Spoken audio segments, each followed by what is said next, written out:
सेवा निरंतरता से कोई समझौता शिक्षक नहीं करेंगे। कि जो परीक्षा दे दिए हैं, विशिष्ट शिक्षक बन गए हैं, उनका सेवा निरंतरता का लाभ मिलेगा। जो 1 लाख शिक्षक अब तक परीक्षा से इसलिए अड़े हुए हैं कि उनको सेवा निरंतरता का लाभ नहीं मिल रहा है। में बिहार में चुनाव का शंखनाद हो गया है और ऐसे चुनावी माहौल में सरकार और सरोकार के बीच में एक बार फिर शिक्षकों के बीच विवाद का मामला उत्पन्न हो गया है। जी हां, हम बात कर रहे हैं आज सदन में शिक्षा मंत्री के द्वारा उठाए गए सेवा निरंतरता के मुद्दे में, जिसके बाद शिक्षकों में खासा निराशा देखा जा रहा है। और इस पर विचार करने के लिए शिक्षक संघ के प्रदेश अध्यक्ष आनंद कौशल सिंह जी हमारे साथ जुड़ेंगे। लगातार 2 दशकों से जमीनी स्तर से उठकर शिक्षकों के लिए संघर्ष कर रहे हैं और लगातार शिक्षकों की मांग सरकार और सरोकार के बीच में रख रहे हैं। आनंद कौशल जी, स्वागत है आपका हमारे चैनल पर। सबसे पहले हम ये जानना चाहेंगे कि विशिष्ट शिक्षकों के लिए सेवा निरंतरता की बात सरकार कर रही है और ऐसे में शिक्षा मंत्री ने सदन में आवाज भी उठाया है। उनके किस बयान से विवाद हो गया जिसमें शिक्षकों में ये मायूसी देखी जा रही है, जबकि चुनावी वर्ष आ रहा है और शिक्षा मंत्री तो काफी वरिष्ठ हैं, लंबा सेवा काल उनका रहा है, पटना में एसएसबी में सेवा दे चुके हैं। ऐसे में क्या आपको लगता है कि उनके विवाद से शिक्षकों में किसी भी प्रकार का रोष होना चाहिए? उनका विवाद जो सदन में उन्होंने मामला उठाया सेवा निरंतरता का, क्या वो विवादास्पद है? धन्यवाद अभिषेक जी, आपने इस विषय को आज उठाया है। आप भी पुराने समय से पत्रकारिता कर रहे हैं और आज चूंकि आपने एक बात जो आज उठाया है सेवा निरंतरता पर, माननीय शिक्षा मंत्री ने जो आज सदन में बयान दिया है, देखिए मुख्यमंत्री जी से तो हम लोग लगातार बात कर रहे हैं कि ये अंतिम हम लोगों का अवसर है और मुख्यमंत्री जी को पूरा करना है। बजट सत्र चल रहा है, बजट सत्र के दौरान इतना निराशाजनक बयान माननीय शिक्षा मंत्री जी का हम लोग उम्मीद नहीं किए थे। इसलिए मुख्यमंत्री जी को अब सुनना होगा, या तो मिल के नहीं बात करना चाहते हैं तो डिजिटल प्लेटफॉर्म से हमारी आवाज को सुननी होगी, क्योंकि हम नहीं बोल रहे हैं, ये आनंद कौशल नहीं बोल रहा है, ये बिहार के 6 लाख शिक्षकों की आवाज। जितने भी नियोजित शिक्षक हैं जो अभी भी, कल माननीय मुख्यमंत्री जी ने नियुक्ति पत्र बांटा, एक ही नौकरी में बार बार नियुक्ति पत्र वो दे रहे हैं और कह रहे हैं कि हम सम्मानित कर रहे हैं, ठीक कर रहे हैं। लेकिन आप ये समझिए कि जो बिना सेवा निरंतरता का आज भी 1 लाख शिक्षक परीक्षा नहीं दिए हैं। 1 लाख शिक्षक तीसरा बार अब परीक्षा होने वाला है, 2 बार में भाग नहीं लिए, क्या करें भाई? तो मुख्यमंत्री जान रहे हैं कि आप उनको नई नियुक्ति कर रहे हैं, राजकर्मी का दर्जा इस तरह से गला घोंट करके दिया जाएगा, 17 साल 18 साल की सेवा को समाप्त कर दीजिएगा और राजकर्मी बनाइएगा। वेतन तो 1 रुपया माननीय मुख्यमंत्री जी आप बढ़ा नहीं रहे हैं, जो वेतन अभी मिल रहा है वही मिलेगा। आप कह रहे हैं कि वेतन में आपको प्रोटेक्शन देंगे और सर्विस लेंथ खा जाएंगे। इस तरह से खाने पीने का जो धंधा अधिकारी चला रहे हैं उन पर लगाम लगाइए। शिक्षक की नौकरी, इतना खून पसीना शिक्षक बहाया है मुख्यमंत्री जी, और आप उनके सर्विस लेंथ को समाप्त कर दे रहे हैं। इससे आज शिक्षा मंत्री का जो बयान सदन में आया, कौन किसके सवाल पर शिक्षा मंत्री जी ने बयान दिया? मुख्यमंत्री जी आप इसको देख लीजिए, ये तो प्रोसीडिंग में है ना। जदयू के कोसी शिक्षक निर्वाचन क्षेत्र के माननीय एमएलसी संजीव बाबू और पटना के शिक्षक स्नातक निर्वाचन क्षेत्र के माननीय एमएलसी नवल बाबू, एक आपके पार्टी जदयू से हैं, दूसरे बीजेपी से हैं और दोनों दल की सरकार है। दोनों माननीय विधायक ने सदन में अध्यक्ष महोदय के सामने, सभापति महोदय के सामने इस बात को रखा, जो शिक्षक की वोट से जीत करके सदन में आए हैं, आपकी पार्टी से हैं, उनके बात पर, उनके मांग पर इस तरह से निराशाजनक जवाब माननीय शिक्षा मंत्री का यह कतई बर्दाश्त के योग्य नहीं है। इसलिए हम आज आप माननीय मुख्यमंत्री जी से सीधा संवाद कर रहे हैं कि आप संज्ञान लीजिए।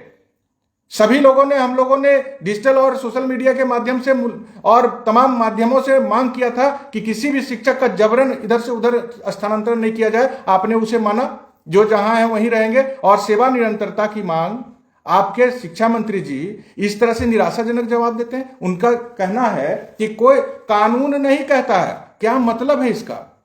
कि कानून नहीं कहता है? कानून कहां कहता है कि पिछला सर्विस लेंथ आप 17-18 साल खत्म कर दीजिए?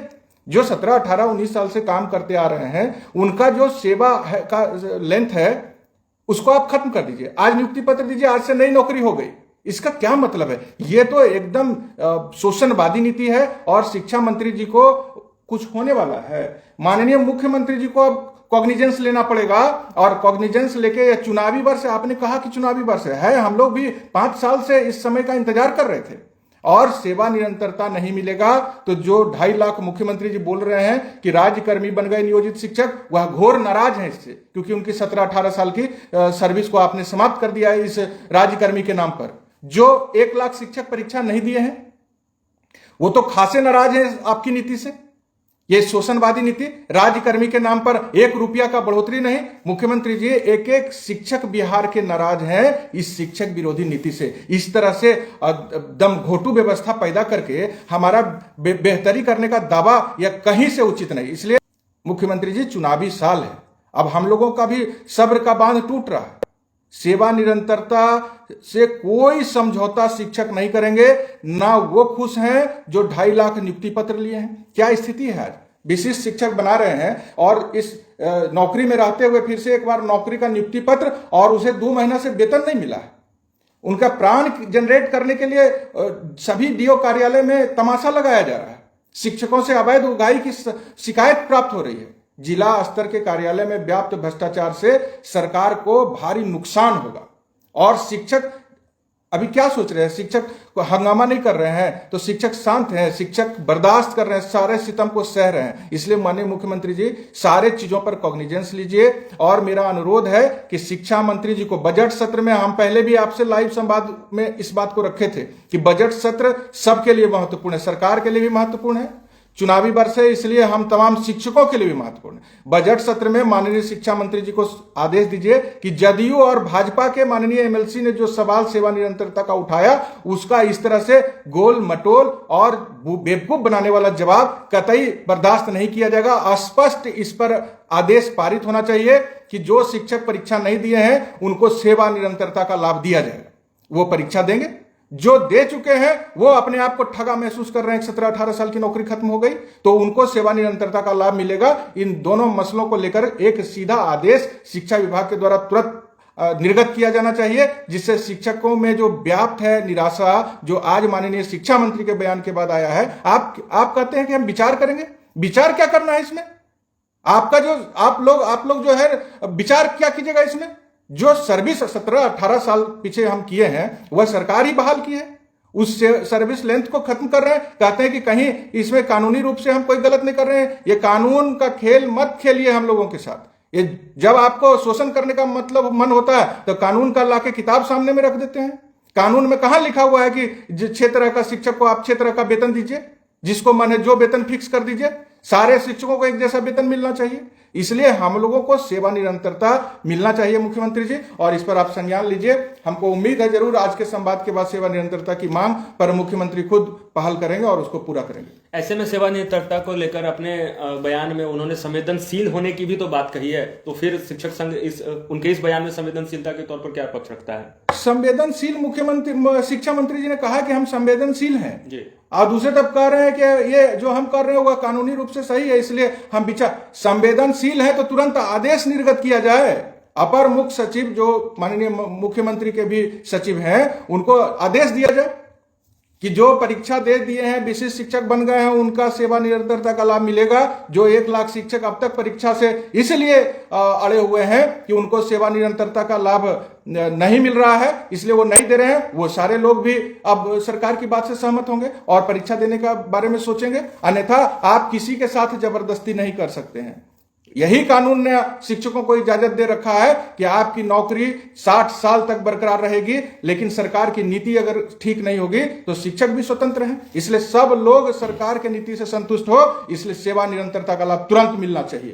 तो जैसा कि आप देख रहे हैं कि सेवा निरंतरता के लिए लगातार मुख्यमंत्री से सीधा संवाद प्रदेश अध्यक्ष आनंद कौशल सिंह जी कर रहे हैं, और ऐसे में इस बार कई बार प्रयास किए जाने के बाद डिजिटल प्लेटफॉर्म से मुख्यमंत्री से सीधा संवाद किया जा रहा है।